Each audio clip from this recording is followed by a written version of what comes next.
And as we wait for all ballots to be counted, our Melissa Andrews checks in with us from UAW Local 12 in Central Toledo. Mel, tell us how the Lucas County Democrats are preparing as we continue in the night. Now, I can see a lot more people behind you than there were an hour ago.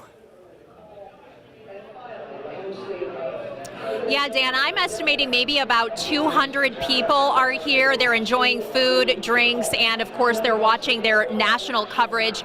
I just went and talked to some people who are sitting at these tables and just said, hey, can I pick your brain? What are you guys thinking?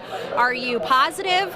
Most people are still very positive here that Kamala Harris will win. They're also very positive about Marcy Kaptur's race in the 9th district. So they're looking forward to getting some local election results in. But I just wanted to talk to you about some of the issues that were on these voters' minds, particularly who live in the city of Toledo. They said that city council is important, but they don't feel that they're getting enough attention in their neighborhoods. They said there are so many concerns in the city of Toledo, it's too hard to pinpoint. And these are two groups of African American voters. A couple of them were elderly. There was a younger man who was giving me these answers.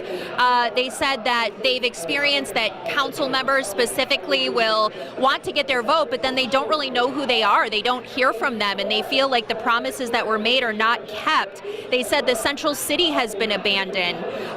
They can't find groceries and banks or services in their area. A lot of politicians talk the talk but don't walk the walk.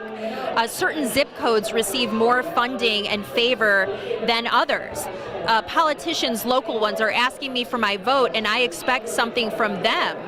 And this is a forgotten city. They say if you drive into the city of Toledo, you can see the blight and you can see kind of the negativity around the city. I did happen to catch up with Mac Driscoll. He was appointed to an at-large seat in February of this year, and he's running tonight to retain that at-large seat. And I asked him about some of the issues. He's really big in economic development. He did some work with DORA, the Toledo Improvement District, the downtown, the Vistula Neighborhood Master Plan. So here's what he told me that he's ready to get to work on.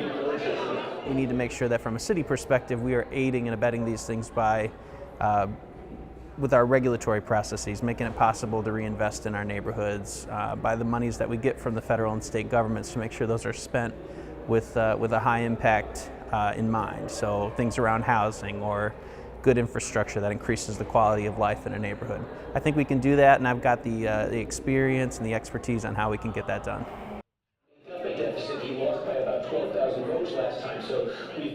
So again, these voters here, they really want to see whoever wins from the top of the ticket on down. When you talk the talk, they want to see you walk the walk after Election Day, beginning tomorrow. We're going to await these results, and we do expect some more candidates here from the Lucas County Democratic Party to come here to Local 12. We'll be sure to talk with them and bring you what they have to say coming up later in the shows. Reporting live from Local 12, Melissa Andrews, WTOL 11.